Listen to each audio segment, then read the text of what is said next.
What's happening, Goob Gang? It's your boy Goob, back with another video today. And in today's video, I'm going to be testing which launcher is the most powerful. Now, I've done a couple discussion videos where I've talked about my favorite Beyblade launcher, which definitely changes with each season. But today I wanted to test which launcher is the strongest, purely based on power. I figured a lot of people would like to know this just because there are times where maybe you just want the strongest launcher.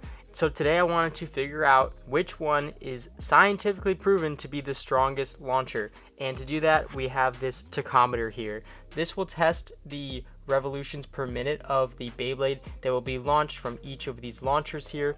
And to do this test, I'm using this Curse Satan combo. So this is pretty much just a stock Curse Satan, except the driver is this Survive driver, which also came with Random Booster Volume 20.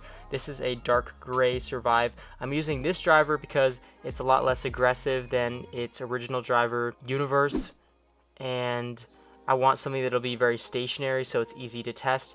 The other reason why I chose this Beyblade is because it's very dark and non-reflective, and that'll contrast really well with this little reflective piece, which is going to be used to test the RPM because it's going to reflect the light back. So this is a little laser on it, and it's going to reflect that laser back, and that will be able to tell us the RPM of the Beyblade. So here are all the launchers that will be tested today. Starting off on the left, we have the standard Hasbro Ripcord launcher, which has come with pretty much every starter pack Beyblade since the original Beyblade Burst Beyblades were released. This specifically is the Hypersphere version, but it hasn't really changed much at all. Next to that, we have the Takara Tomy Ripcord launcher. This one has a long winder in it because it came with Revive Phoenix, and I figured the long winder version would be more powerful than the shorter Ripcord. Moving into the string launchers, from Hasbro we have the gold string launcher, which came with Excalius. This has to be one of my favorite launchers. It's super reliable. It works with heavy Beyblades, it's worked with light Beyblades. It just has worked so well for me. There's always some launchers where certain Beyblades just don't really launch well on it. For some reason, this launcher has just always worked for me with every Beyblade. Next to that is Takara Tomy's string launcher. This one is the Cho-Z string launcher, and it has like a black string. It's the long winder version, so it'll be longer than like the standard string launcher that they originally released. Next to that launcher is the digital sword launcher, which is a pretty expensive launcher but is notorious for being very powerful, so I'm very curious to see how that launcher is going to do. And the very last launcher on the way right is the long winder LR string launcher. So this came with Master Diabolos. Again, this launcher, pretty reliable launcher. I think it's going to do pretty well. Probably one of the most liked launchers, I think. It seems like the left and right spin on this launcher works well, which is unusual. I've had a lot of problems with the original LR launcher having terrible left spin. It did good on this launcher. I think we're about ready to get into the testing. Now we're going to do 3 spins with each launcher and average them out so that we can try to get like the most accurate results. Hopefully we will come to a very concrete conclusion and find out which one of these launchers is truly the most powerful. First up is the Ripcord launcher from Hasbro. So I'm going to quickly launch and grab the tachometer so I can get the most accurate results.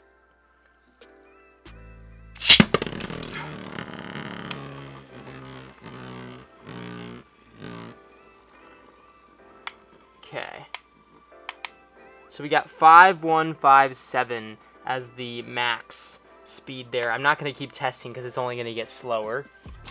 Let's do 2 more launches. I got to write these down so I don't forget. So I'm just going to put it in my notes on my phone. This launcher is so small that I have a really hard time gripping it. Oh, that Beyblade's moving way too much. I thought it was going to be way more. I don't know if it got a reading. I'm going to redo that. Okay, that was a pretty good launch. I'm going to try to follow it.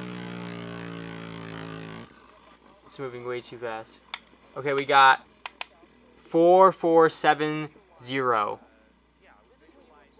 Okay. Okay.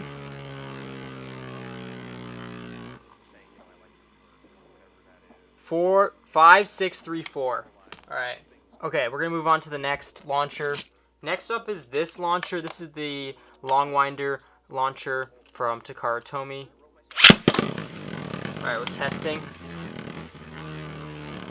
6. Oh no. It went off. Let's try it again. That was very powerful. All right. It's moving too much. Oh, the issue with this Beyblade is it's very off balance. I'm having a lot of problems getting this thing to get a good reading. I think it's because this launcher is launching it harder, and in turn it's like moving more. So I'm switching the stadium to something that has a little more space for me to get the laser pointer in there. So we're gonna try this again. It's much better. Max. Okay, the max was only 3484. That's pretty low.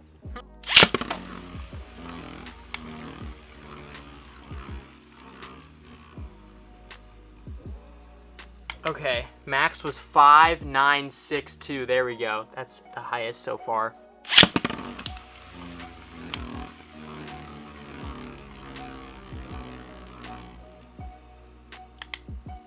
$4780. I think that's right.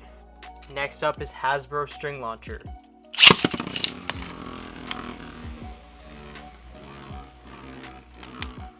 $6659. What? I don't know if that's right, but that's insane.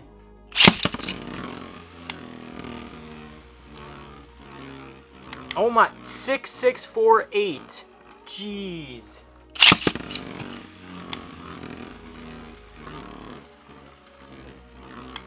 Okay, 4784, so that was much lower.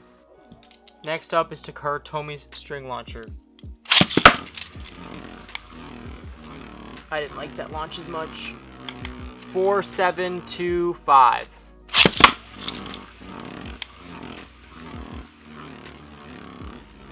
$4381.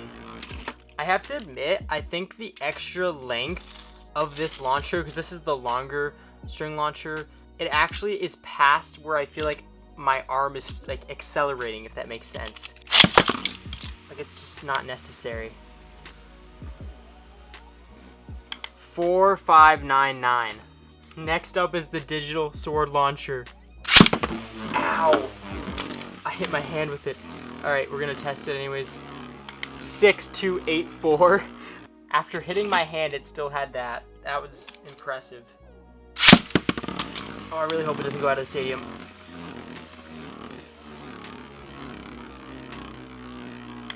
No, that was an inaccurate test.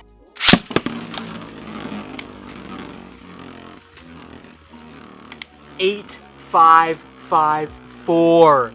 Oh my gosh. That's so fast compared to the other ones. But at the same time, you can tell by the spin pattern a little bit of the Beyblade. It seems as though when the launch is more powerful, it moves around the stadium a lot more. Oh, that's it. 6548. All right, that's pretty good. Last up is the Longwinder LR string launcher. Obviously, I'm only doing right spin. We're gonna assume left spin is the same. All right. 7026.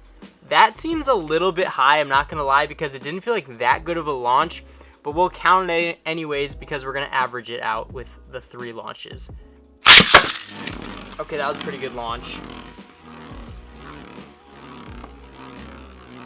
Okay, so we got 6247. Pretty good. All right, okay, that is a pretty strong launch. It's 6057. All right, and I think that concludes the testing. I'm gonna be back later with the results. Alright guys, I've averaged out all of the launches and I'm going to reveal the top 3 launchers. Before I do though, there was one launcher I did not test in this video that is one of the newest launchers, which is the Sparking String Launcher. I do not own this launcher and do not intend buying it based on the problems I've seen it have, which the Beyblade Geeks did a great job showing in their video on this launcher. So that launcher was not featured in this video, and I just wanted to clarify that because I know there'd be some people commenting about it. So without further ado, in third place for the most powerful launcher based on pure numbers is the Hasbro Gold String Launcher. I'm not surprised this 2-year-old launcher is still such a beast, as I've never needed to replace it and still use it very often today, making it one of my favorite launchers I own. Its average RPM came out to be 5,927, with its highest launch being 6,655 RPM. Coming in at number 2 is a Takara Tomy launcher. This launcher is a very popular launcher that has gotten upgrades as the years have gone on. This is the Long Winder LR launcher. Again, I do not find this launcher surprising, as it has great resistance, which helps with power, and the extra string length gives it the perfect extension. One thing I noted about the LR Long Winder versus the normal string launcher that I tested in today's video is the extra string length is longer on the original string launcher compared to the LR string launcher, and personally I like the LR version better, even though it's a little shorter, because the blue string launcher has an unnecessary amount of string that just doesn't actually help with my power. With an average RPM of 6,440 and the highest being 7,026, this launcher proved to have a lot of power.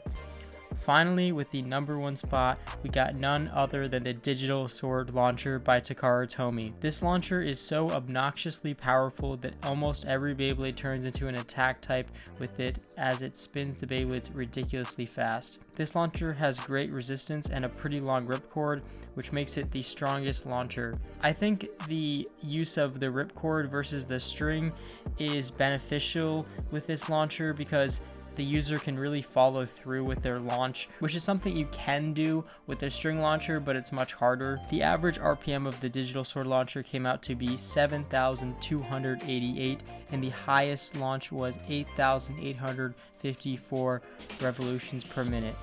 Overall, I think these results are actually quite accurate to what I would have thought. I definitely think the top 3 is exactly what it should be. The only launcher that did not live up to what I expected was the Long Winder Ripcord launcher, because to me that launcher is like the little brother of the Digital Sword Launcher. I would say it's about on par with the Gold String Launcher. Despite the Digital Sword Launcher being the strongest, it also is the hardest to control.